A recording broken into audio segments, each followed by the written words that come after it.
Truth or dare? Trouble Films is back with a whole new take on this slumber party staple. And let me tell you, Truth or Dare was my favorite slumber party game when I was growing up. Truth or Dare explores desire during a pandemic in a way that seems natural, lighthearted, lusty, and healing. The virtual orgy took place in late May 2020 while performers were sheltered in place in their homes around the world. Truth or Dare is on sale at troublefilms.com/shop along with other works made by queer porn stars. This is a collective release, meaning that it's co-owned by the performers, and you can also get it by reaching out to any of the stars of the film: Sin Sage, Estelle Bathory, Drake Manowar, Miss Mary Jane, Lita Lecherous, and Chelsea Poe. Welcome to the Peep Show podcast. News and stories from the sex industry. With Jessie and PJ Sage. Welcome back to another episode of the Peep Show podcast. Today is a special edition of the Peep Show. It is our second After Dark. Courtney Treble and I talked to Luna Grae, otherwise known as Oppaibby, about cosplay, being an online sex worker, Halloween, and more.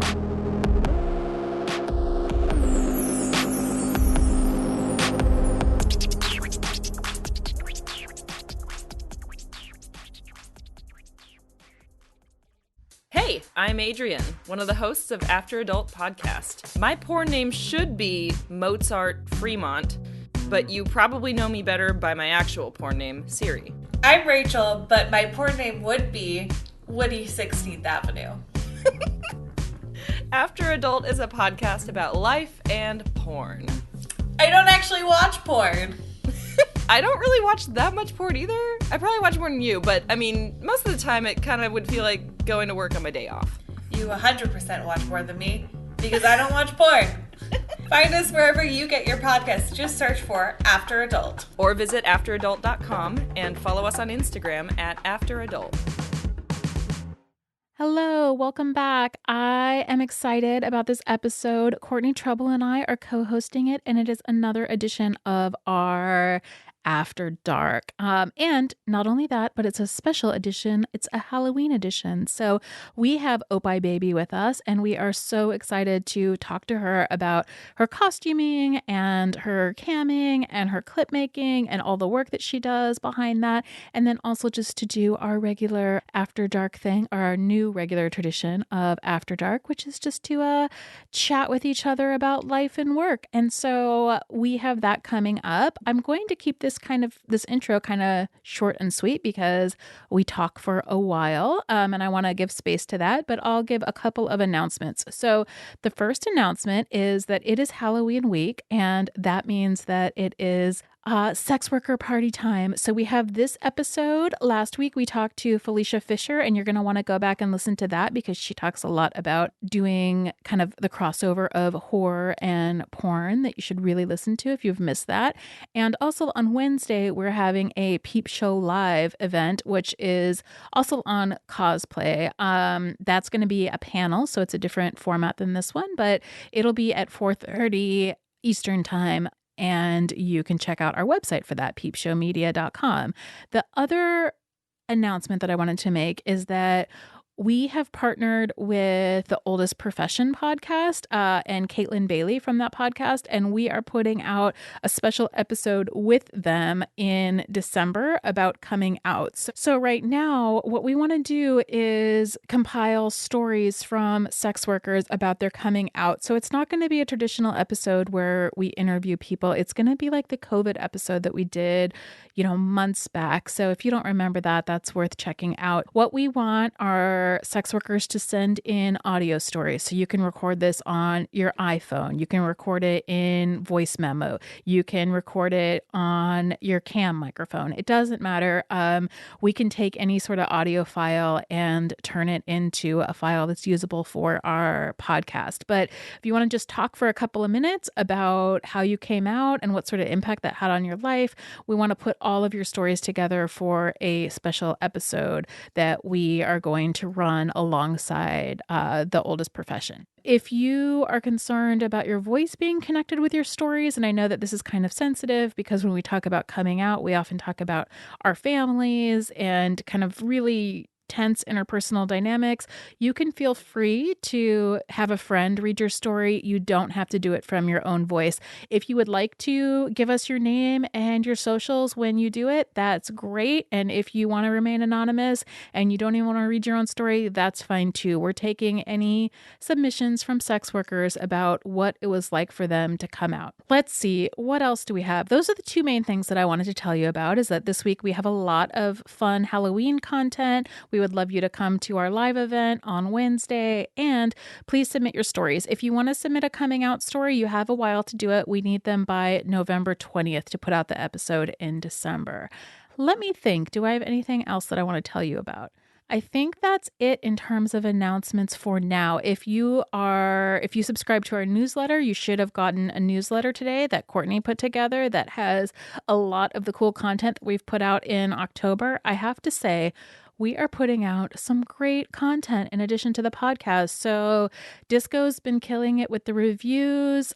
In case you missed it, Courtney's column has been coming out pretty regularly. My column is back up and going. So please sign up for our newsletter on our website and check out all of the stuff that we're doing besides just the podcast. We very much appreciate all of the support. That's it for now. I want to get to our interview with Luna.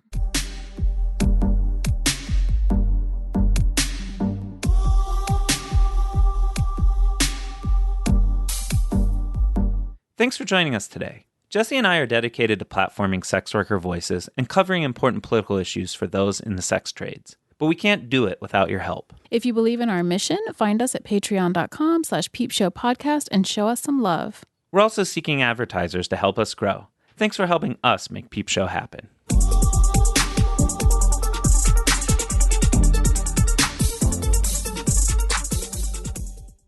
Welcome back to another episode of the Peep Show podcast. Today we have a very special episode because it's our second After Dark episode, and I have Courtney Trouble co-hosting with me, and we have a special guest that Courtney is going to introduce. So Courtney, take it away.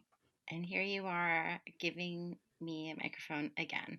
Hi, everybody. Welcome to Peep Show After Hours.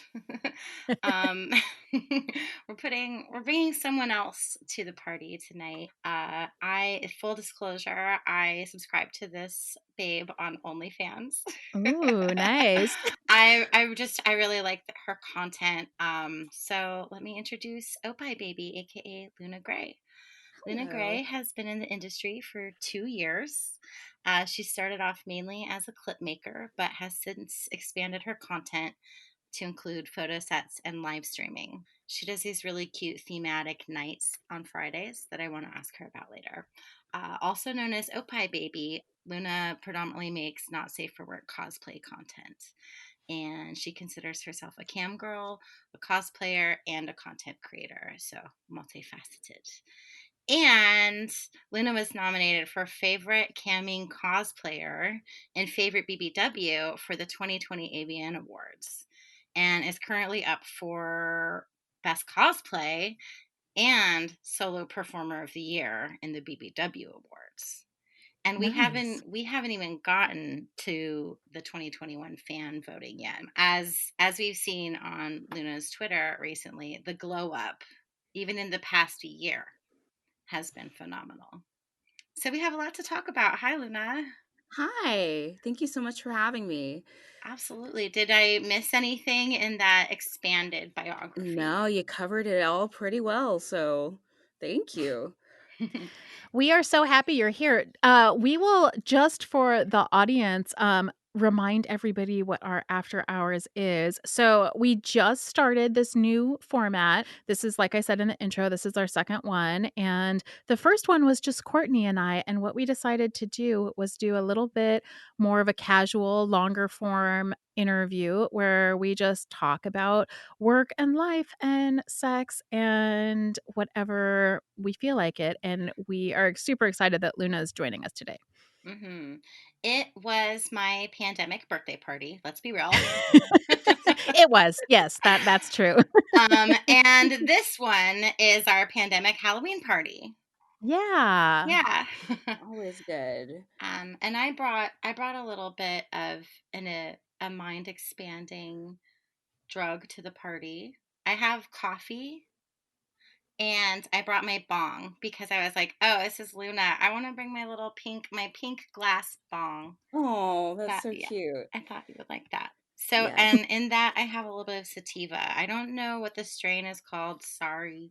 I know I was really nerdy last time, but this time it's just some good old fashioned organic, though. I only buy organic weed. So it's some Good. sativa. So it should make Good. me I should be really chatty today. Nice. What about Nice. you guys? Luna, what's Well, in your pen? I have thick wicket in my pen. It's an indica hybrid kind of. I tend to stick to hybrids, but I'm using my oil pen today, and I have a monster to drink, and I haven't had one in so long. I took one sip and I went, oh, energy. My goodness. So I'm feeling pretty good and pretty chatty myself. I haven't I had a monster in a really long time. like a Monster Energy drink. Yeah. No. Yeah, like a Monster Energy drink. For Yeah. me, like Monster was invented after like the Sparks and Four Loco thing happened, which is like the alcoholic energy drinks. So Oh, I feel like every time I see a Monster, I think it's like alcoholic, but it's not. Right. It looks like the tall cans. Yeah, it looks Yeah. like a Four Loco. Anyways. My son really liked Monsters for a long time, and every time he opened it, like, the smell of that, I was like, "What is this? It doesn't even seem like a drink." It smells like gum, in my opinion. It smells like fruity gum. Yeah, I That's what hear I that. always think. Or like cough syrup. Yeah, yes. There's two sides of every story. There's two sides. There's the pleasant gum and the cough syrup. Oh. Delicious. Absolutely Feeling delicious. great. Jessie, what I about you? well, I wasn't actually gonna, like, talk about this on the podcast, but I guess I will. No, I'm went sober. Oh yeah, that's right. And No. I didn't really anticipate doing that, but I find this really embarrassing, but I'm gonna talk about it anyways because I talk about the rest of my life, so why not? I went to, like, the doctor for just, like, a regular, checkup, and they did all my blood work, and they came back and they said that my, liver panels were too high, and I was like, "Oh my god, like, what?" And so I was drinking too much. I was, like, drinking every day, like, and for the last couple of years because things have been, like, so super stressful, and I was like, "Man, that did a number on my body that I totally didn't expect." So, I live, like, I'm from a family of alcoholics, so I talked to them Mm. about it, and they were like, "Even if you're, like, not you don't think of yourself as, like, an alcoholic and you're totally functional, like, this isn't reacting with your body well." So, I gave up all booze and, like, 3 weeks ago, and I redid my liver panel yesterday, and they came back and they were like, "It all went down, so Oh they're my not gonna do any gosh. That's further testing." wonderful. That's such a good thing. Yeah. Wow. Yeah, I so love it. I was so like, it was so emotionally stressful for me, which is why I never said anything about it because, like, because I'm from a family of alcoholics and because, like, that was, like, my worst nightmare. I was like, I always think I have my drinking so under control, but I'm actually glad that that happened because I was like, I clearly don't have this under control and I should just stop. So, I stopped, like, at the end of September. Wow, that's so Congratulations. good. That's Yes, so Yeah. amazing. congratulations. And you know what? I actually feel so much better, and I think a lot of that has, like, yeah, I don't know, I just feel better. I feel more clear-headed and, like, more productive, and I think it's a good thing for me, so I'm kinda glad that I found that out, if that That's makes any really sense. good. That's a really good thing. Honestly, It's sometimes it's just so good to take inventory of yourself and go, am I doing what's best for me right now? Yeah. yeah, and Mhm. that feels like this choice is so backed by science. Yes. Yeah, and I was talking to my kid, who's not a kid anymore, about it, and I was like I said something to him about, like, he asked me because I told him I didn't tell him, like, when it happened, but I told him, like, a couple weeks later, and I was like, "Yeah, I decided to quit drinking any wine or, like, any alcohol."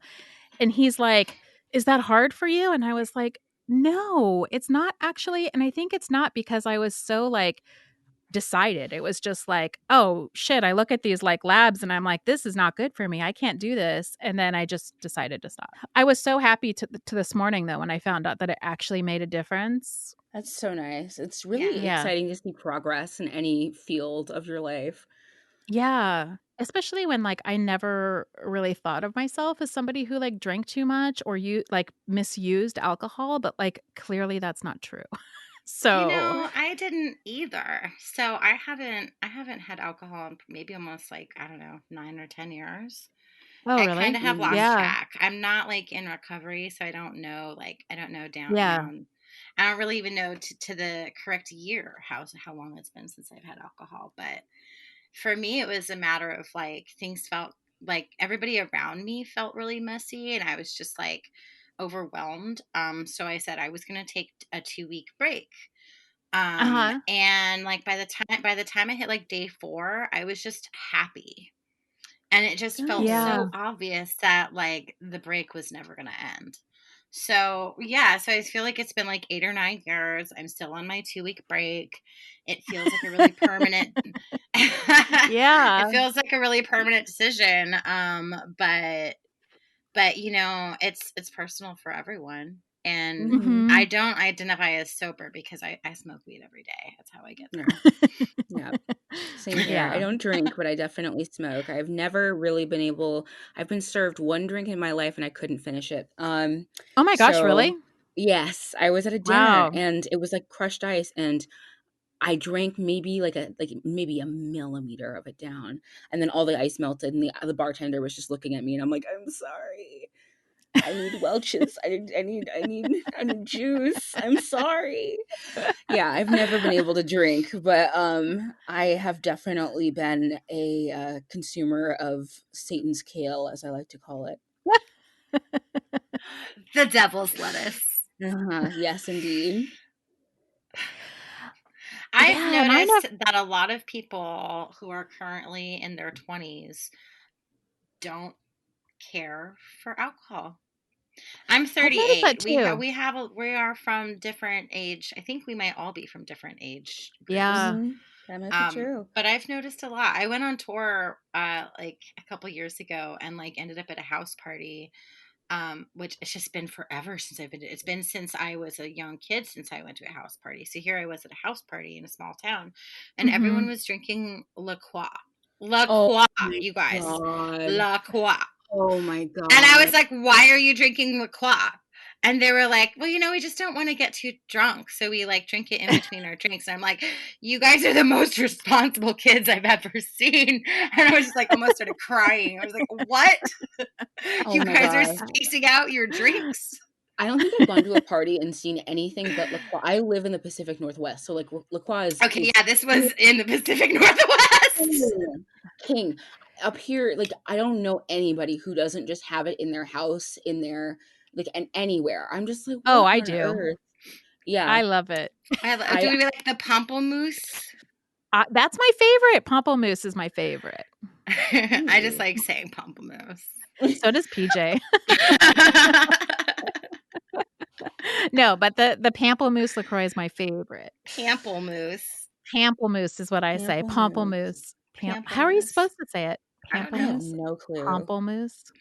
If anybody can tell us on Twitter later how to pronounce pamplemousse, Pamplemousse?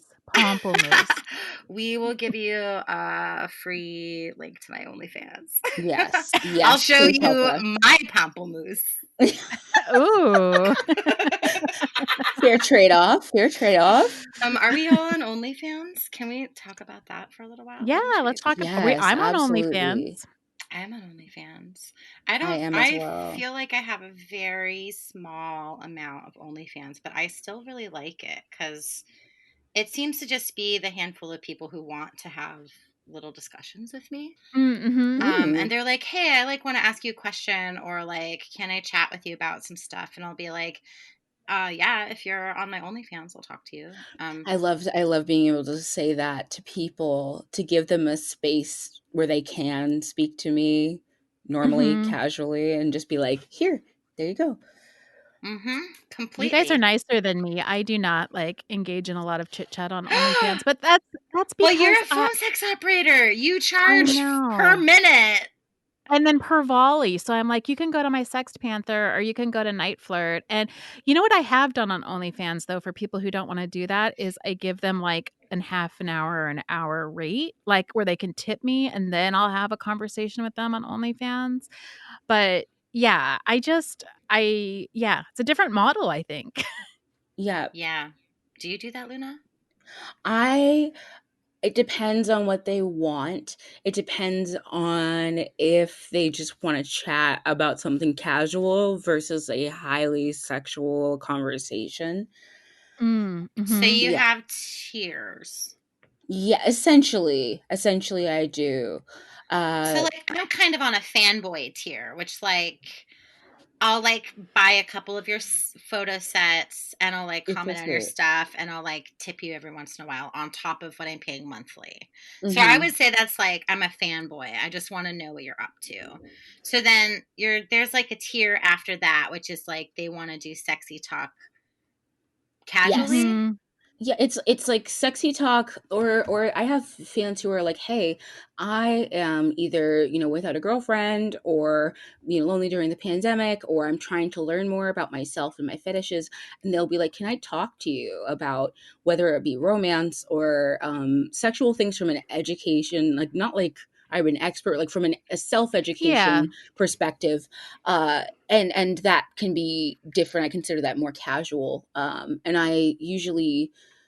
I can do that via like voice call, or like we send little, the little voice recordings back and forth, whatever it is. I usually do, the hourly, half hourly, right? And sometimes people just need to talk. Sometimes people just need to feel like they can talk about sexual situations without crossing a line. And so I feel like that's a really good space to put that.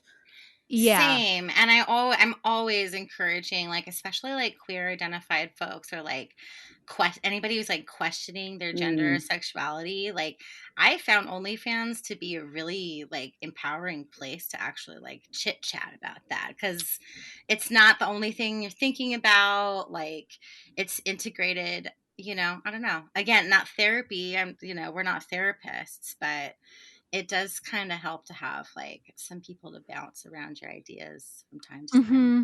it Mm-hmm. does. It does. So yeah, that's why I'm always just like, queers, come on board. I personally love having exclusive content of sexy girls on my timeline. I was Nothing telling like it. my partner Pan knows all about it. I was like, I feel like I try to subscribe to like one or two people on OnlyFans, just to like be from a fan perspective. Mm-hmm. Mm-hmm. And also to have people on, when I was telling, this is what I was telling Pan, when I log on to OnlyFans, it's for work. But when I look at my homepage, when I look at my dash, a lot of times it's like my friends, or like the people that I'm co-following. So it might be like a lot of like skinny fit people, or like some of my like straight porn star friends and pals and Mm-hmm. stuff, professionals and shit. So the people that I subscribe to are like more like the people I want to see. And Yeah. in that sense, when I log in and I see Luna on my dash, I'm like, oh, today's going to be a great day. Like, who So doesn't want sweet. to be great by like pumpkin spice Oppaibby, like Thank before you. before they go to work? So, maybe this is for the other sex workers who listen, because I know we have a lot of sex workers who do listen to the podcast. Yes. Mm-hmm. You should subscribe to some people on OnlyFans, or Yes. just You for know, fans, or Patreon, or AVN Stars, and so that you can have the content that you want to see on your dash when you log in, the kind of shit that makes you feel good. yeah, I totally agree with that, and I do that, but then I started to see, like, other models talking on Twitter, and many of them, and this totally shocked me because I don't feel this way, like, I don't care if, like, my friends that are in the industry, like, see my porn or any of my stuff because we're all, like, professionals and we all do this, but a lot of people were saying on Twitter that they get really uncomfortable when other models follow their OnlyFans page, and they feel like they're either being, like, competitive or something else. And that's really weird to me because it's so different than how I think about things. Yeah, I have to agree. Like, I have several people who I even admire that have subscribed to me for either, long periods of time or just for a little bit. And I feel like I see it rather as like people throwing out little bits of support. I mean, people can think Yeah, of me it too. however they want to, but I feel like it's just healthier for me to just assume the best out of people until Yeah. I'm, shown otherwise. And just to assume that people are either trying to learn or they're excited for a cosplay I'm doing, or if they just want to support or whatever it is. I know that if I look at other models, it's for no, it's really for just like, oh, I really like admire you, I like your work, or I hope you do well, or I want to see you win, that kind of a mentality. But I Right. understand Right. why people would get uncomfortable. But I've learned I've had people subscribe to me who I really admire for months, you know what I mean, like Courtney included. And I I've just kind of learned to find all the positivity in it. And when I do, I feel like I get so much more out of it. I get like conversations and we're complimenting each other's content and all of that. Yeah, I like that a lot. And that's why I was like kind of taken aback when I was like, wow, I hope I haven't had behavior that's like made other people uncomfortable because that stuff wouldn't make me uncomfortable. It would make me feel like, oh, we're sharing the love. Right. Oh, wow. It's so complicated because I can see a lot of aspects of this situation. So there might be a lot of reasons why someone would subscribe to another sex worker's OnlyFans, right? I Right. imagine Hmm. if, like the way I like to say it is that people compete with me. I don't compete with them. I have a non-compete Yes. clause with other sex workers. Like Hmm. I would Yes. rather collaborate. Like that is my interest. Absolutely. On Yeah. top of that, I'm queer. Like there's nothing about me that is like interested in the attention of straight cis men. So so when I'm subscribing to people on OnlyFans, it's because I want to see what their like bodies look like, Hmm. And the most, Yeah. how do I say it without being disrespectful? I want to see Luna's not safe for work cosplay content. Hmm. I want that in my life. Yeah. Hmm. So You're so sweet. I mean, it's really good. Thank Um, you. and it's not, like it, there's many reasons to do it. I think support is a really good one. For me, it's fandom. So I want to follow, I'm part of your journey, I guess. I, Hmm. You're so sweet. Thank you. I'm a simp for the Oppaibby. So, Oh, Oh, yay.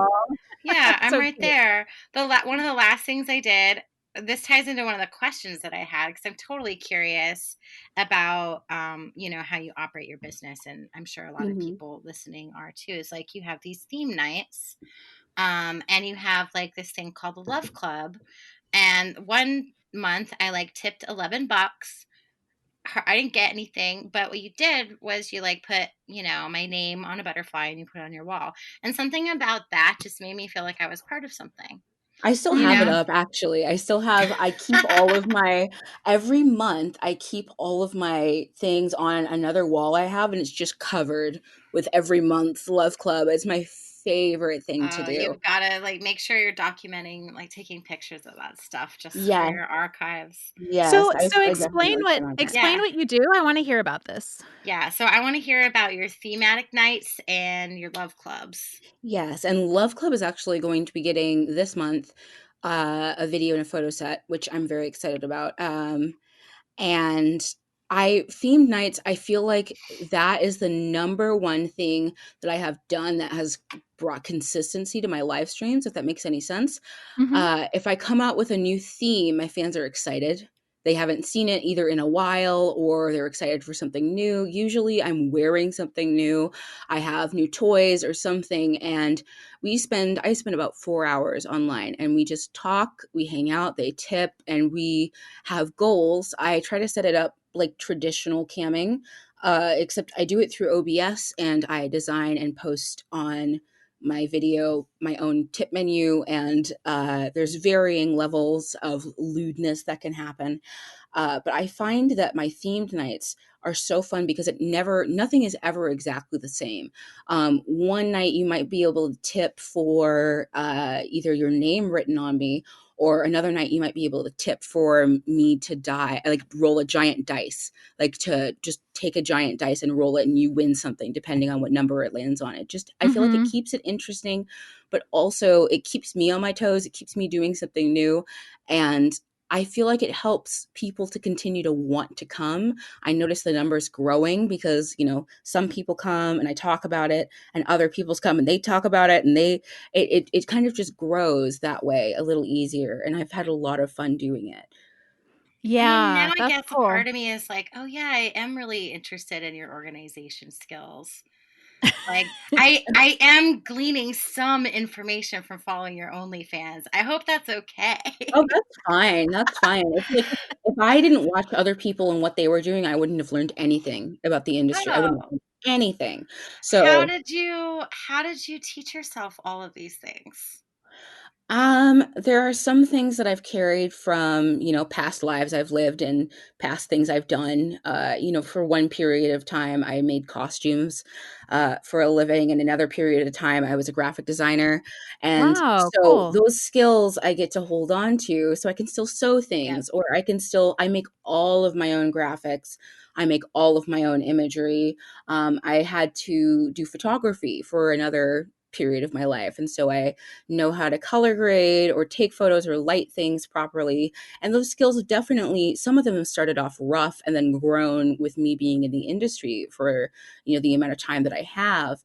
But it really has been helpful to have some of these as pre-existing skills. I used to be a food photographer. So I am really used to creating setups like flat lays for pictures, or just Mm-hmm. creating an environment for whatever my focus is, whether that's me or something like casual, like what I had for dinner or whatever it is. I'm really used to creating a vignette around it. It's all started, that moment, right? That information right there is all starting to make sense now, because I'm I'm always just like, oh my God, where did you learn how to make a mushroom hat? Or like, or then there's like the black roses in the box that you just did for your Oh for yeah, your Halloween I cosplay. just made that. That was a fun. That Oh, was I a just fun made little. that. That was fun. It was fun. It was super fun. I got black roses in a Hallmark box and some hot glue, and I said, all right, make me a romantic gift for myself." It was Oh, very that's Do so fun. I you good. love making stream props. Netflix while you're doing this, or are you like fully focused? I usually stream something in the background. I have ADHD. I have to listen to multiple things, but I Yeah. usually either am watching, I don't know, anime, series, or listening to music, or I have oh goodness, what have I been watching? I've been watching like Great British Bake Off. Mhm. Is that I've been good? Oh, it is the most Yes. wholesome, precious, pure show. If you need to relax and feel like there's still good people in the world, go watch it, because all these people Okay. are like, "I made this sweet little bundt cake and it looks like a skirt and it did this," and they're like, "It's quite moist. You did quite a good job. It's delicious." It's just, oh, it brings me joy. So I watch those things, or I watch videos that I enjoy from other cosplayers. Like maybe somebody on their Patreon has released how they built something, and I'm building my thing, and I'm watching them build their thing. It's just Oh, that's usually a cool. little Yeah. multitasking, but I like to sit in, and for Halloween I have spent days on props this year. I have spent days.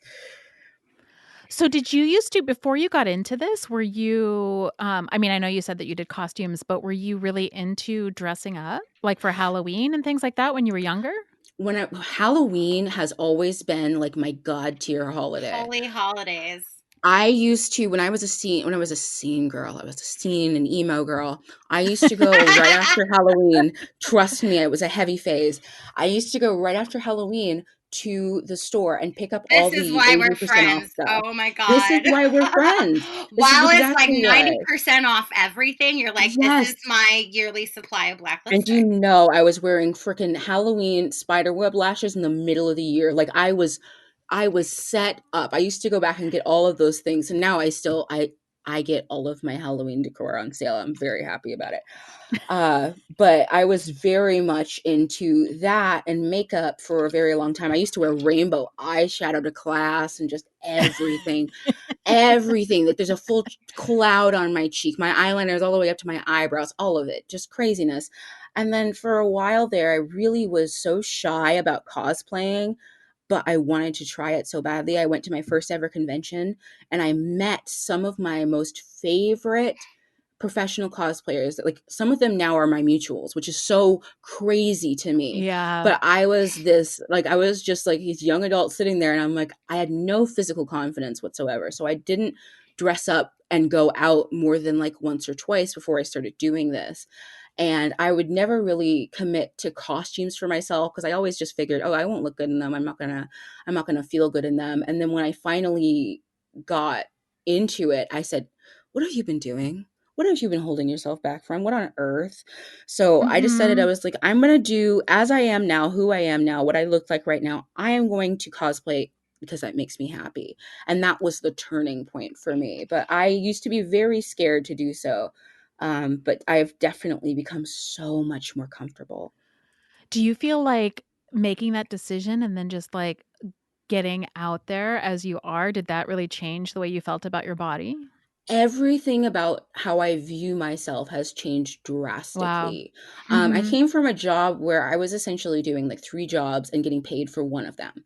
Yeah. Or maybe 4 jobs. I was doing a lot and I was not being, 1, I was not being compensated for my work, and 2, I was not being valued as an artist of any kind. And Mhm.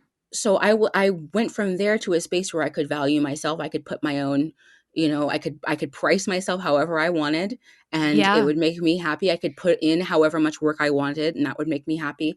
And when I realized I was in charge, and being, not only did being in charge make me feel good, but dressing up and being myself outwardly made me feel good. I Mhm. was shocked. I was absolutely shocked, and everything started to change. I mean, I posted as Courtney said, the glow up pictures I've been posting.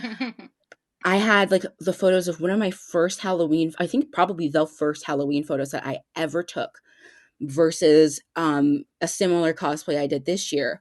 And I can just see in my body, in my face, I'm not feeling myself there. And versus now, I'm like, Mm. so I can definitely say that it has been a gigantic turnaround in how I view myself.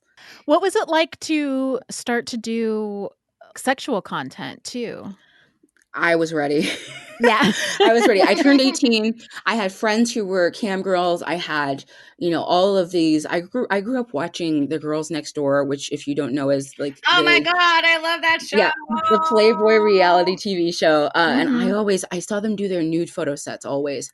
Oh, Their cover. Kendra. I was like, oh my God, to dress up and get all glammed and glitter and to just show yourself off and love yourself that loudly. I was just like, I need to do that. And so once See, if you're looking for a good reality TV show, you have one of to the see this. I best. watched it. I used to watch Okay. that when I was Okay. All younger. right. Yeah. Okay. All right. Moving on. One of That the best. that I watched. Yeah. Courtney interjects because Courtney knows I haven't watched TV in like 30 years, but like I was but like, that pop one I culture check. watched. Okay, good. All right. That needed to be like a peep show sidebar moment. Have we all seen Girls Next Door? Okay. Yes, So, perfect. sorry. All good. Well, yeah, I used to watch those, and I had just always admired sex work. I always overtly admired sex. Like there would be something on, I don't know, entertainment or something. So one of the celebrity channels would be like, so and so star from this time is now a porn star. And I was like, good for them. Good for Yeah. them. Nice. Nice. She got her boobs. Good for her. Like, so I always looked at it like something I wanted to do, but I always felt like I wasn't allowed. I always felt like, you know what I mean? You're gonna get disowned and you're gonna never be able to go out in public again. And I had all these fears about it. But once I jumped in, I was like, oh, I am ready. I am Mhm. ready. So I've always been very sexually inexperienced. I have not had many, a bunch of partners, but I kind of found not only my sense of sexuality and feeling comfortable, but like a sense of just straight up confidence in it that I would not have had otherwise. Yeah, that's I so can really amazing. relate to that. That really mirrors a lot of like how I felt when I first started doing erotic content creating, like especially just on the internet. Like the feedback loop that you get of like Yeah. your small circle of that they're currently paying fans, can just be such a positive space, and also just the relationship you start creating with your own image can be such Mhm. a positive space. Yeah, and I can just really relate to that, Luna, that whole feeling of just Hmm. like the deeper you get into like exploring your own sexuality, the more successful you are, the more money you're making, but also sort of that feedback loop sort of starts to make you feel more confident and positive and Yes, yes. Well, and then when knowledgeable. exactly. And when fans start to notice consistency is my favorite thing in the world. When people are Hmm. like, wow, you've been really, banging out all of the cosplays for Halloween, or you've been doing this, or this got so much better. Like, I have people who were with me in October of 2018, my first ever full time month doing this, and they're with me now. And That's they're great. like, Yeah. I remember when you had none of this or none of that, or you didn't have these skills yet. And I'm so proud of you. And that is like the most rewarding thing to me, hands down, is people seeing growth. I'm just like, oh, thank you. I'm gonna go cry. I Yeah, it's think so the sweet. biggest, yeah, totally. Sorry. I think the biggest thing I've seen is like how you've transformed your space, like your shooting space. Yeah. So, how do you create that kind of space? Like, especially like I have a really small area. I don't know. I feel like I can't even make content in this space that I have right now. Mhm. Well, But I have a sizable bedroom, but everywhere you see me is in my bedroom. I essentially work in maybe like an 8 foot by 5 foot space most of the time if I'm not on my bed.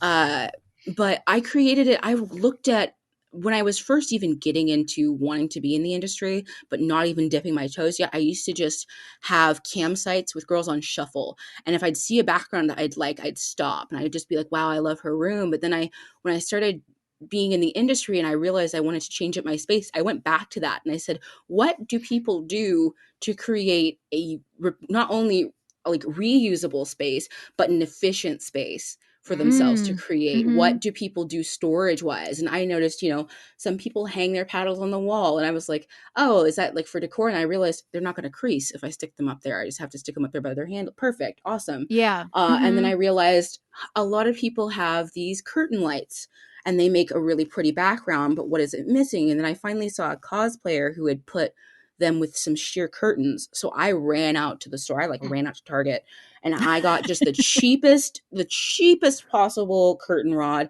the cheapest possible curtains. I had like one set of lights, so I ordered a set of lights and I got those up on the wall. And when I tell you everything changed for me when I created a studio space in my room, that was a huge turning point, not just for me and my content, but for people's reaction to my content. Mhm. And especially from fellow industry members and not just from my fans. What did they say? Like, what did people say about your space? oh, I mean, I feel like personally targeted in this conversation because I guarantee you it was like this, it was the wall of sparkles. And I It was is the just wall of like, I sparkles. like this person. Look at this sparkle wall. And just, yeah, it's a seller. Mhm. Well, I think it makes it really easy to, oh, I mean, it's white. Everything is white because it reflects light. So it really Hmm. helps, even if you only have one light source, which I no longer only have one, but that's only recently, it helps to make sure the light is like filling the entire space. Your body's well lit. Everything looks good. Your background's nice and even. And also having it just up against a wall. If there's clutter in my room, you aren't seeing it. That's for sure. So Mhm. it's absolutely fantastic. And what people have said such kind things about my space. It's definitely grown past what I've described at this point. I've added furniture and rugs and a camming specific desk and a few different things to my space. But people have been so kind, and it's really motivated me to put a lot of work into changing up my space depending on what kind of content I'm making. Mm. Mhm. Hmm. So then, like technology wise, what are you working with? Oh, it's like in terms of Like like my your computer and iPhone? Are you on your yeah, iPhone? I actually have a Google Pixel. It is my Gotcha. favorite. The photo quality everything, even in non-portrait, looks like it's taken in portrait. It's beautiful. Yeah. I love the front camera quality. It's my favorite thing. I don't leave any room without it. And then I have a gaming laptop I actually got when I was a graphic designer. I got it for doing that, and I've just been running on her for a while. She's 2 years old now, so I'm like, oh goodness, I've had her for a while. I have an HD webcam that I got, and then I have a DSLR camera. It's a T5i, so it's quite a few models old, but it is perfect, Right. tried and true. I love it so much.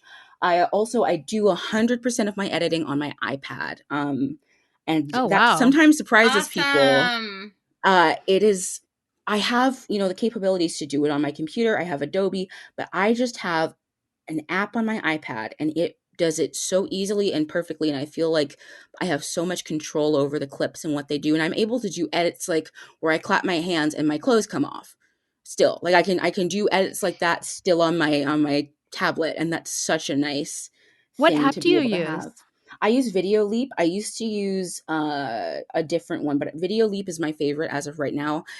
I'm subscribed to it, but it has the most advanced like transitions, effects, Mm. color Mhm. grading, all of that, in my personal opinion. So it's really, really nice. And then for photos, I use Adobe Lightroom. That's what I use. Yeah. I love Mhm. Lightroom so much. Oh, I'm in love. I just found it. Okay, so that covers that. And so then this is the most important question is like, Mm. can you talk us through a little bit of your process, I guess, like what goes into creating your original characters? Hmm. What goes into creating your outfits? I usually, depending on an original character, I know where I want to go based on, does this character have ears? What props does this character have? And Ears generally, first. ears first. That's the It's first thing I always is do. like, does this character have ears? Yes or no? And then everything Mhm. else goes from there. And then everything else goes from there. If it has ears, I Fascinating. usually do that. I look for Etsy. I look for, small businesses that create items that I can use, and I usually find the perfect thing. I really highly recommend Etsy. And I've actually had some creators, like I've had creator of an ear company reach out and send me some ears too, and that's always really, really amazing. But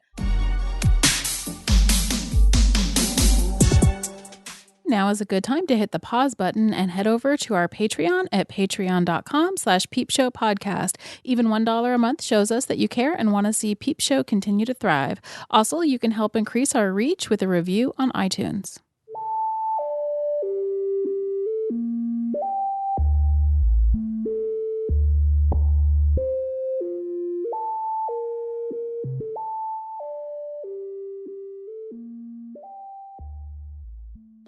sometimes whatever it goes into, sometimes I'm watching an anime, or I'm looking at I don't know, style things on Pinterest. I have a Pinterest full of pretty much all of my ideas. My Pinterest is like my baby. I keep all of my ideas. I put mood boards together, so if I want to be, for example, I have a vampire character I'm in the middle of shooting. I make a board and I find all the makeup I'd want to do, like from lips to eyes to face, all of it, the hair, and I find a bunch of outfits that I'm inspired by. And then I try to figure out what can I get that would fit into this visual aesthetic.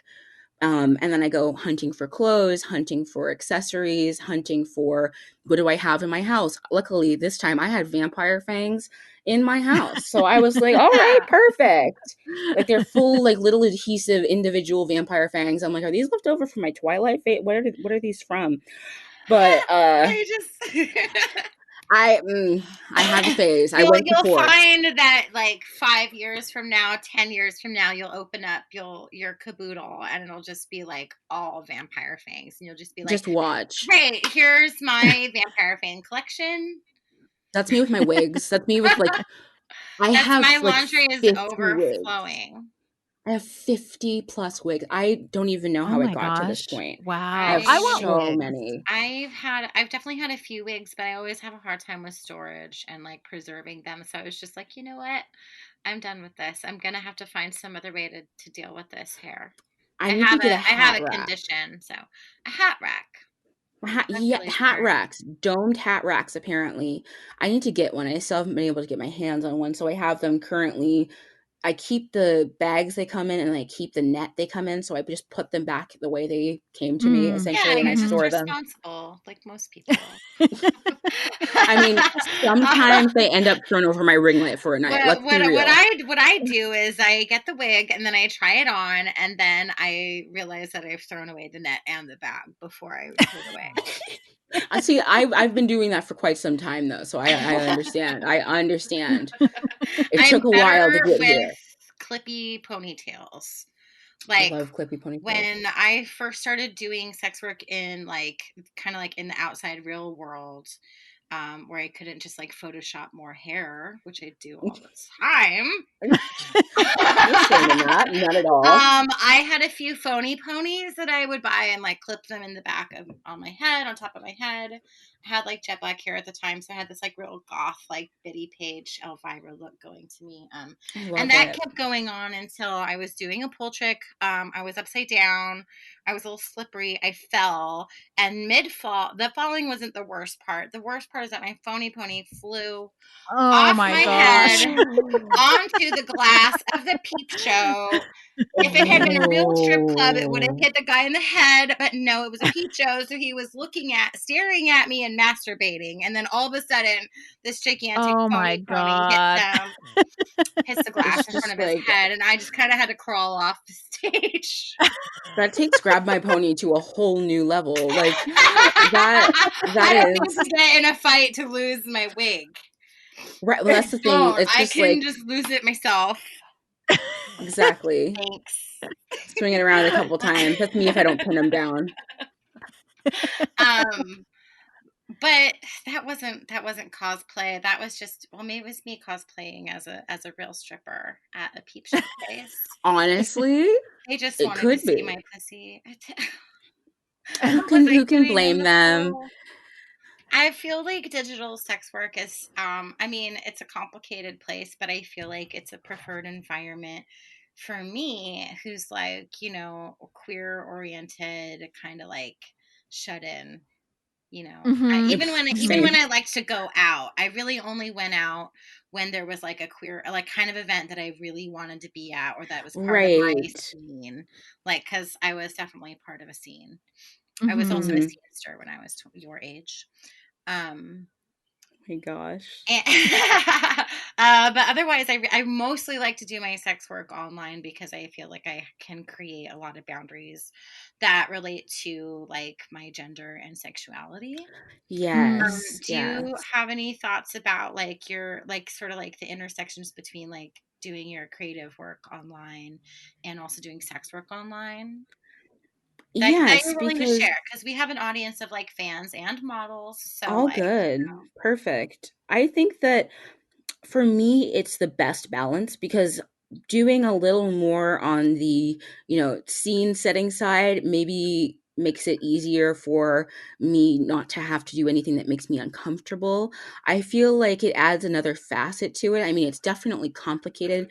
You are definitely spending more time and money on materials when you are frequently in costume and you are frequently doing different makeup or you have props or wigs, all of that. That's definitely a complicated or additional piece to online sex work when you throw in becoming different people essentially. Mhm. So it's definitely multifaceted, but I feel very much like it rounds me out and it keeps me on my toes. I really feel like I am constantly creating something new, which is nice. I don't often feel like I'm in a rut of creativity. If I'm in a rut in my own brain, I say, then just dress up as somebody else, or like just try that. Like, what, have you not tried that? Come on, Luna, let's get it together. And I'm like, oh, couldn't I? But I feel very much in charge of the sexual aspect as well. Mm. Oftentimes when people think, oh, you cosplay and you make, NSFW stuff, they think along the bounds of lewd. And I mean, while I go further than that, a lot of my content falls underneath that kind of umbrella. But I often have people expecting me to not do like full blown porn, but I'm like, no, no, no, no, no, no. That's there. There's some of that, I promise. Yeah. A la mode. Like Yes. it's Solo Performer of the Year at the BBW Awards. That nomination means something. that So I do you didn't do even know. hardcore content? I only do solo stuff. I don't often do a ton of penetration. I have videos where I do it, but those are more few and far between. And those are more of a, I don't know, something that I really want to be committed to, or I put a lot of thought and effort and work into. But generally, most of the content that I do it's tame-ish. I mean, like, you see boobies. There's boobies. That's always a good You thing. do the titty drop. Yeah, titty drop. I do a That was lot of fanboy titty drop. Courtney, by the way. Oh, Yes. PJ loves that. He like shows me all of them on Reddit. I love a titty drop. Love a He's good like, titty Jessie, you drop. should do this. I'm like, I don't know if I can do this very well, but I've tried. I'm not very good at it. Yeah, it's quite something. You have to rely on you have to trust gravity, honestly. You Yeah. have to just have a real good relationship and be like, these guys, they're going down. They're going Well, you down have whether I to. like it or not. You also have to be able to like do it in a seductive way that's not like too fast and not too slow. And I don't know, the whole like it's a You whole could run it thing. through TikTok and like slow-mo it right in the middle.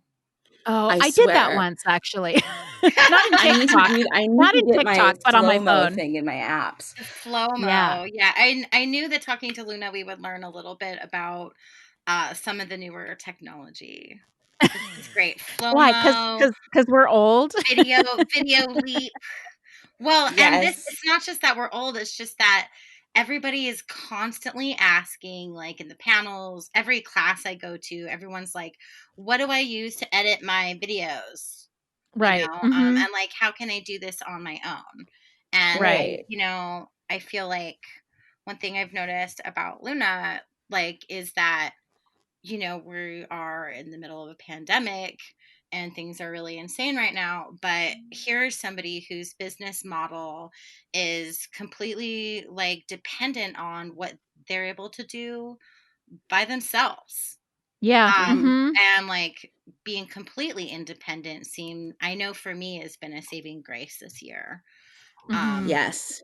So, like how much of your success right now, do you feel like you can, well, that's not the question I want to ask. We can actually frame the question as like, you know, what would you say to people who want to be successful right now, by just doing solo work?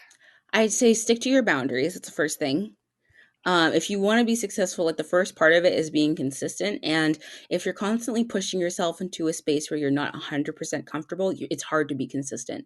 This is coming from Mm. somebody who's done that. And Yeah. I find that sticking to what makes me comfortable, even if I think I'm like, oh, well, I do this a lot, or I do that a lot. I'm like, but you didn't do it with like flappable dragon wings on. So how about you do that?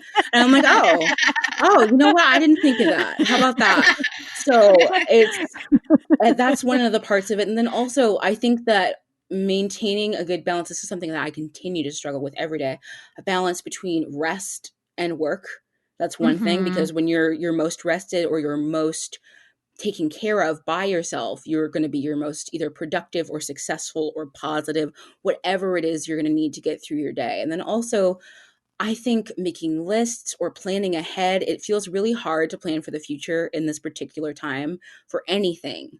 But I've learned that in spite of everything, if I just plan that I'm going to do this on this day, I'm going to do this Yeah. on this day, the world feels unstable, but I'm going to do this on this day, and I'm planning for that. It keeps me moving in that right direction, and it keeps me from getting bogged down in my worries, which it happens very frequently. But Yeah. I've noticed just that planning for things ahead, whether it's like I'm focused on, I have a live stream tomorrow and I have a photo set tonight and a video to make. But what I'm thinking about is next week. I'm already thinking about next week. I've got my ducks in a row for this week. I'm already thinking about next week. And by next Mm-hmm. week, I'll be thinking about next Friday. And the next Friday, I'll be thinking, it's just a giant circle of continuing to keep yourself motivated.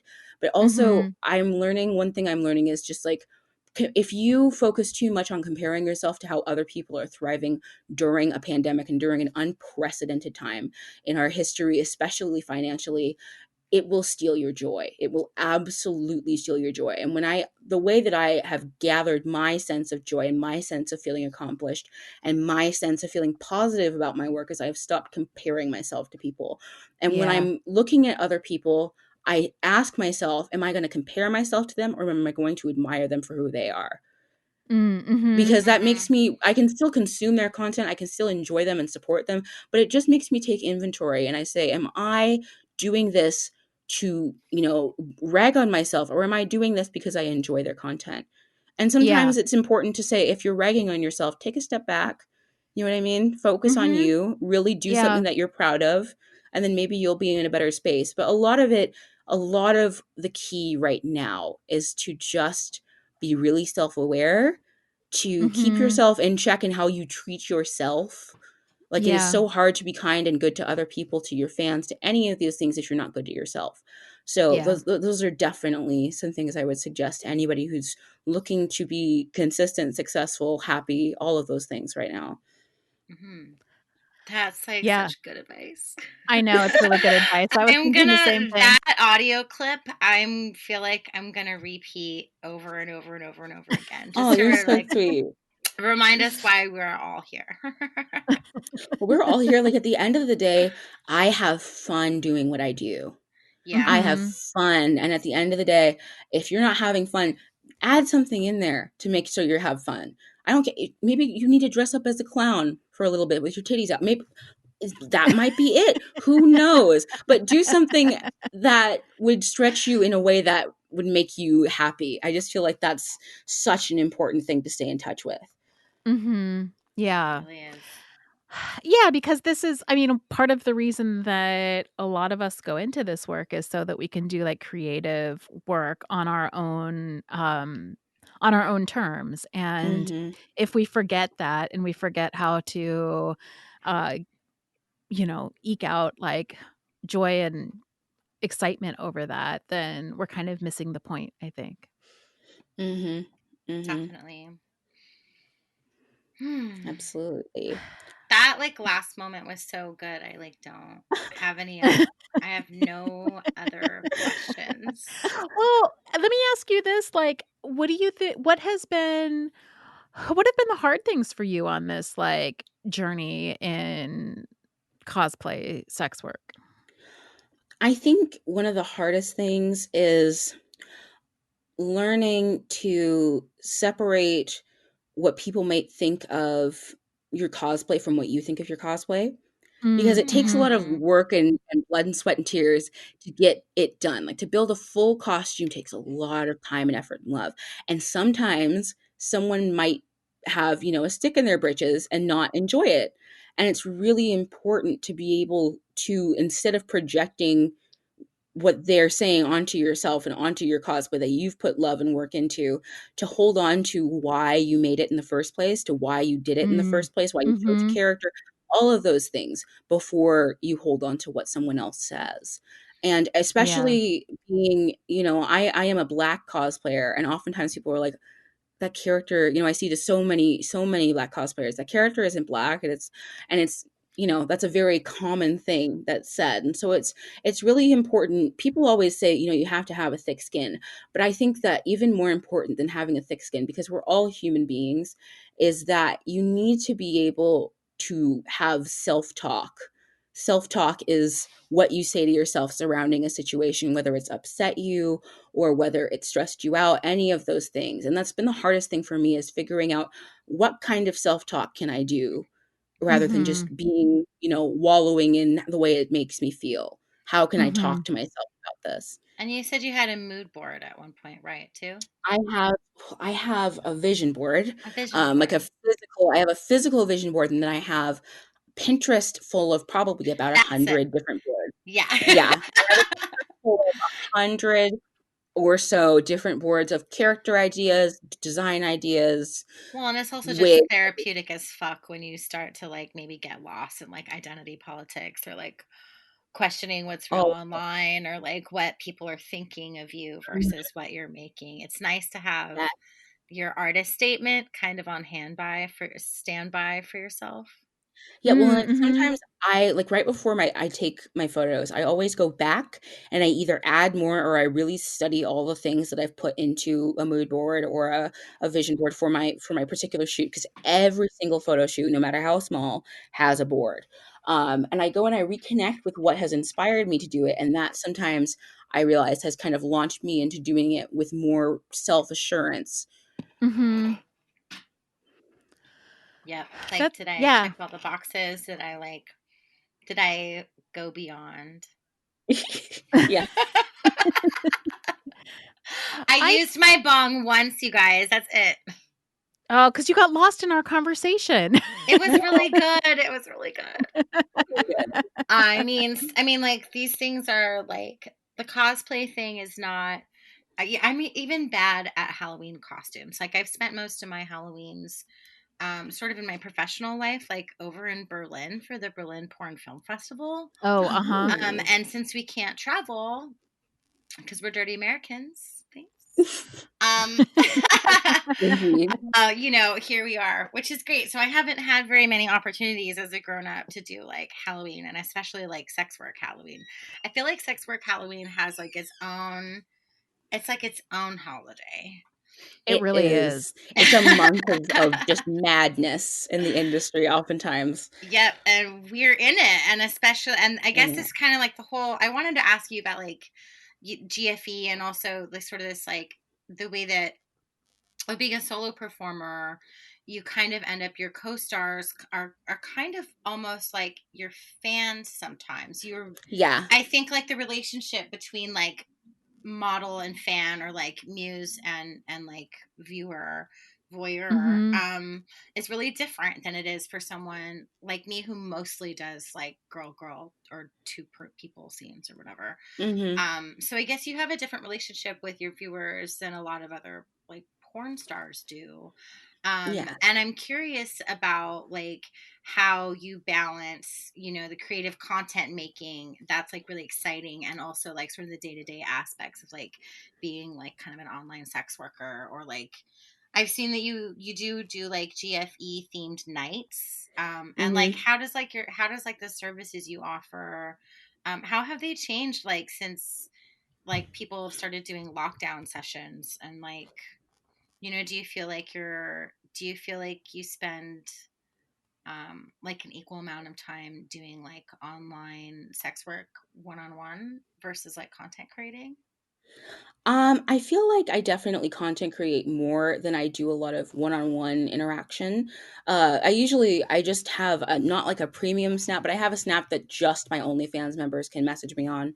And they talk to me, throughout the day. I'm usually pretty busy, so I try to get back to them as soon as I can. But I definitely am not somebody I was profiting off of mainly like things like private cam and like premium Snapchat when I first joined the industry, all of those things. And now it's so much more like I interact during my lives. That's when I really sit and Mhm. talk and hang out with my people, and I send them individual snaps. But it's definitely, I don't know. Their relationship with me, definitely gone through the experiences, especially as a solo performer, where people are just used to seeing you, where people have become possessive or people expect a certain amount of attention from you. And that's where, someone has to draw that line and you have to be Mhm. comfortable drawing that line and, making that distinction of a boundary.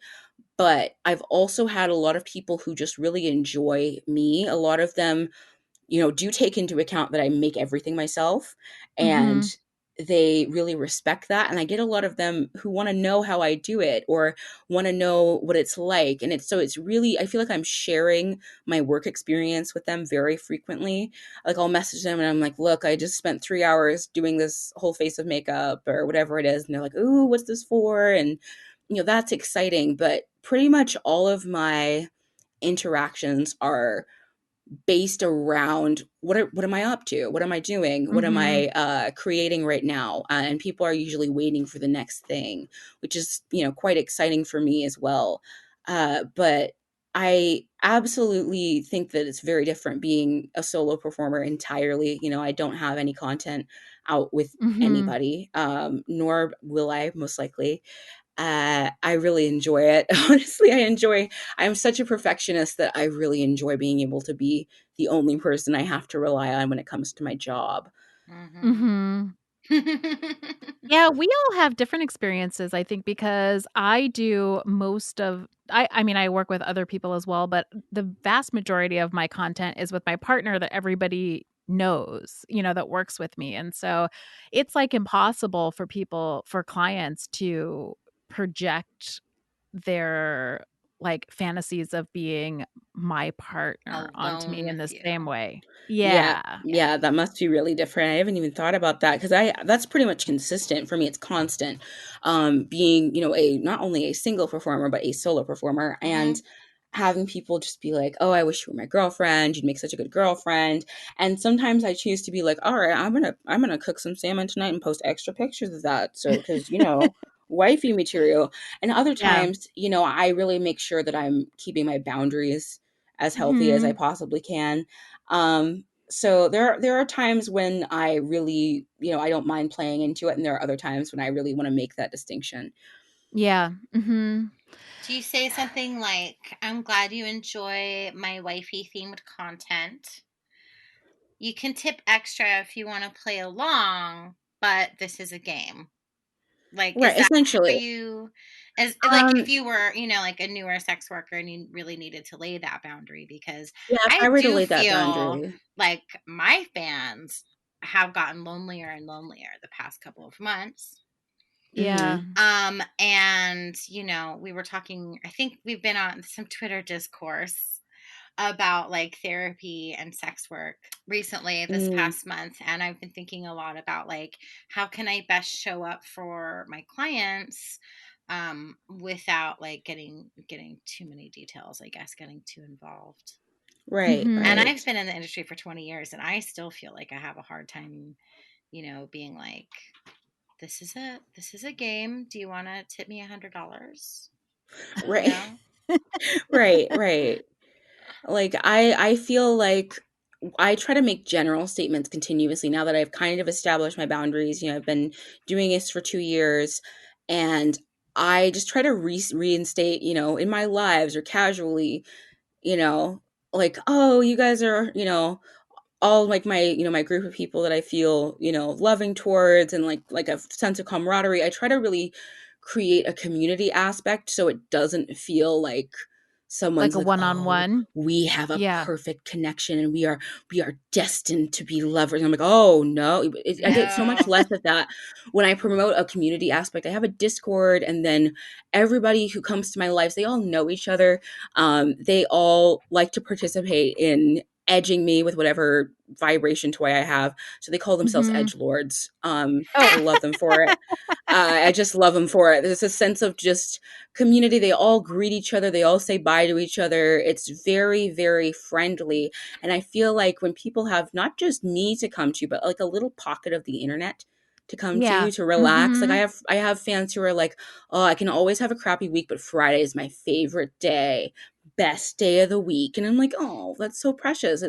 It just makes me feel Mhm. good that we all can kind of be there for each other, and Mhm. we keep each other company. Or if someone's lonely, they're like, "Oh, I'm in the Discord," and they say, "Oh, today was a rough day." And people usually send, some backpacks and funny memes to cheer them up. And I feel like that is a really good way to keep your boundaries, is by creating a community and to Mhm. often give everyone attention in a really appropriate way, so that that kind of sets a standard. Yeah. Such good Mhm. advice. It made me also think like, yeah, like post the rules. So if everybody knows the rules, Mm-hmm. and also everybody starts creating a community with each other, then that actually doesn't even put the impetus on you to be like Right. the Yeah. the groundskeeper. Someone else, Mhm. because someone else can moderate for you. Yeah. Exactly. Oh, it's so nice to talk to someone who's like really doing the work. It makes me want to like go hustle. Thank you. I really appreciate Nothing. that. You're so sweet. You are so sweet. I really kicked it into gear since June. I have put in more work than I've ever put in my entire life, and I definitely am feeling good about that. Yeah, so what do you have planned for Halloween this year? Well, I've already got 3 costumes down. I'm working on my 4th. I'm trying to get all 13, that Whoa. special spooky Wow. number, What? finished. So I have quite a few. I'm about to be doing every other day content creation, and my day in the middle of that will be for editing and getting stuff expedited. But I have so many costumes ready. I have a big major costume ready that I have been talking about doing for over a year. So that will be coming out. It is a very fun and familiar character that I guarantee pretty much everybody had a crush on. Probably my not straight awakening for me. So I have a few things planned. I I don't know have. who it is. I'm so excited, but I don't It's know going to who it be is. very, very fun. There's going to be lots of animal ears and lots of, cute outfits and lingerie and spooky things. And I think even a little more hardcore decor. So I have a lot planned. It's going to be a fun Halloween. Nice. I'm What do you gonna have be. planned, Courtney? I'm gonna dress up as Tinkerbell. You make Oh, the that's cutest cute. Tinkerbell. Oh. Well, okay, so Really? that's giving me like some hope because, like I said, I haven't done Halloween in a while. So yeah, but there's this wonderful meme where it's like a fat Tinkerbell, and she's like, I don't know, Oh, it's really cute. So yeah, I want to be chubby Tinkerbell. I love And Oh, I that. that's I thought, love cute. that. I don't really do a lot of I have not done a whole lot of cosplay or costuming, but I really love lingerie. So like a Yes. couple months ago, Fenny did like this candy apple green set for VIPs, which I purchased. And it came with Yes. like a tutu garter belt. And I No was just way. like, babe, babe, babe. My babe's name is Pan, like Peter Pan. And I was like, babe, it's a sexy Tinkerbell outfit. That's perfect. So it's been like 3 months that I've been like, okay, I'm gonna do a Tinkerbell Halloween themed release on my OnlyFans. Um, and then actually we decided maybe to do one photo set a month for my OnlyFans. So that's like kind of like Ooh, something to fun. look forward to for like maybe Yes, Mhm. not. indeed. That's why I was asking about original characters the most because I'm like, yeah, like of course I'm gonna do like Tinkerbell for Halloween, but like I kind of want to do like not cosplay, but like lingerie modeling, Do it. but like Do it. take it to like Take it some other on. level. Yeah. You So, can do it. I have great faith that you So can I, accomplish I that. subscribe to you for the next 6 months. You're so sweet. I noticed. Thank you so much. You are so dear. Because I believe that people should invest in the things that give them joy and the Oh, people that lift them up yes. and the friends that inspire them the most. And like you've become one of those and very quickly this Thank you summer. so much. You are so sweet and so dear to me. I really appreciate having this connection with you. You're just a very lovely, not only lovely and kind, but just a fun person to interact with, both professionally and personally. I'm literally always stoned, but thank you. Oh, so am I. It's a match made in heaven. Oh my um, God. we propose that we all stay in the same hotel the next time there is an AVN Awards in person because I Absolutely. feel like having sort of like that kind of camaraderie during like gatherings is really important. It is. It's Mm. important to center yourself when you're in a group of your own in the middle of like a giant group setting. It really Yeah. centers you. We're trying to find ways to do that digitally. The virtual space, Mhm. it's hard, but like, we have all this great technology that brings us together. So I'm hoping it also develops, the ways Yes. that we could build community now too. Mhm. I don't know what we're Trying. gonna do about after dark if Jessie doesn't drink wine anymore. Um, she's gonna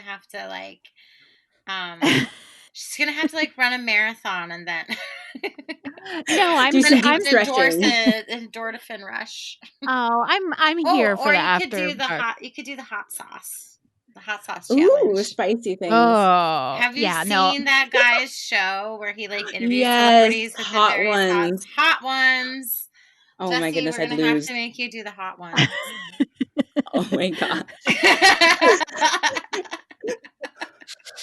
You I just don't hear know. lots of fanning noises, lots of gulping of water. No, we'll be fine. We can still do After Dark if I'm not drinking. True story. I believe Yeah. in it. Yeah. I love Maybe it. I'll have to start picking up like a pot. I am not a pot person, but you never know. By the way, you Oh said my pot gosh. person. We are now very aware. You don't have to if you don't want to. Yeah. I don't know. We'll see. um, I'm pretty content right now, I have to say. So, yes, absolutely. Good. And I'm so you glad. should be celebrating. And like you should, like a lot of wonderful things are coming your way right now. yeah, Not I only feel that just like way. physically, but like mentally, emotionally, spiritually. Like, A lot of clarity. alcohol Mhm. can do something to you. And I'm not trying to do like an after school special here at the end of our after dark hour. But I feel like life without alcohol can actually just be really nice. Mhm. I don't miss it Yeah. at all. Mhm. Yeah. It's been I so hope long it's for you. wonderful. Yes, it's been a long time for you, hasn't it? Something like 8 or 9 years. I don't remember. Yeah.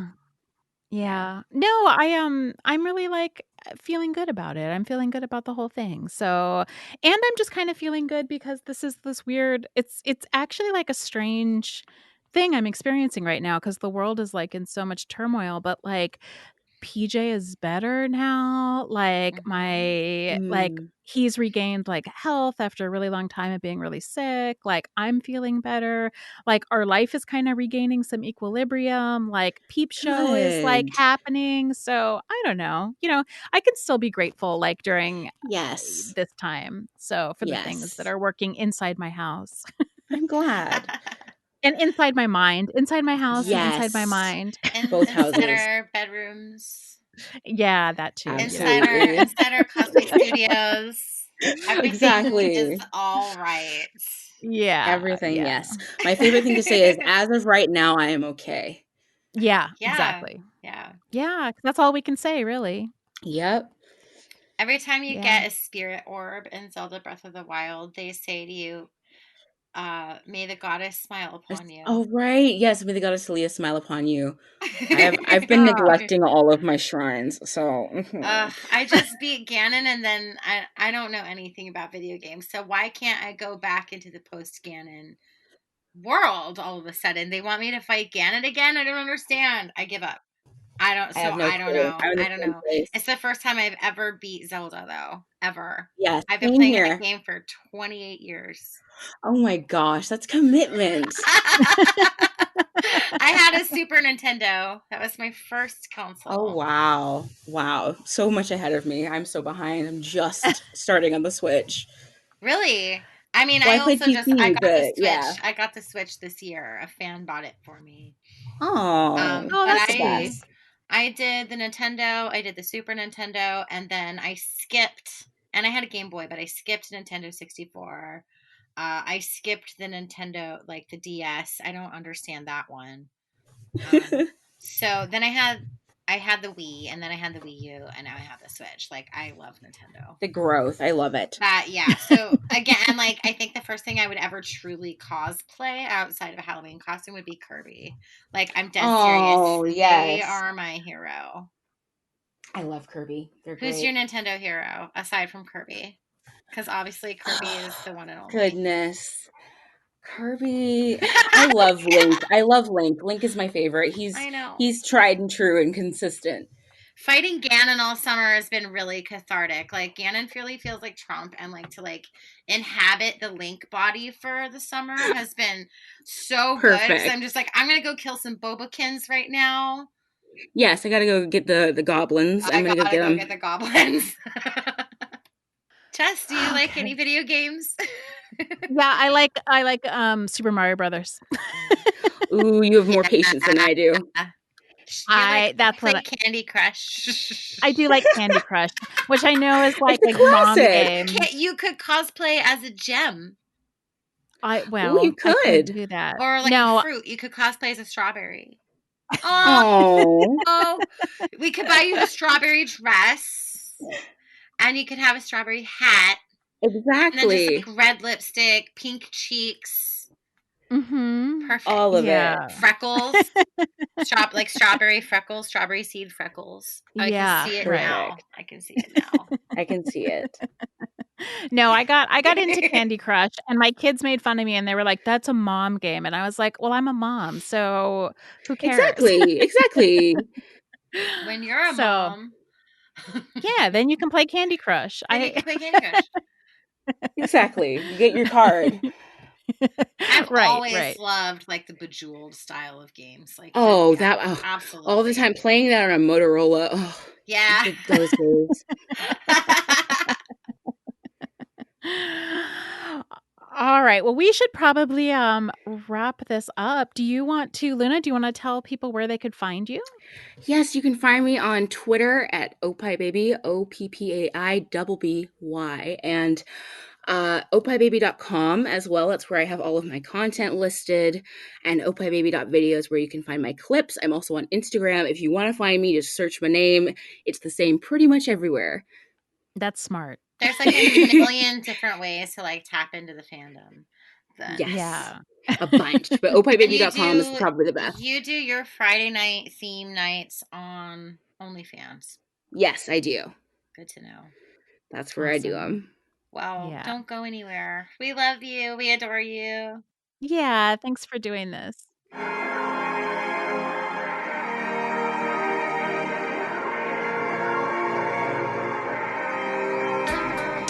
Thank you for joining us for yet another episode of the Peep Show podcast.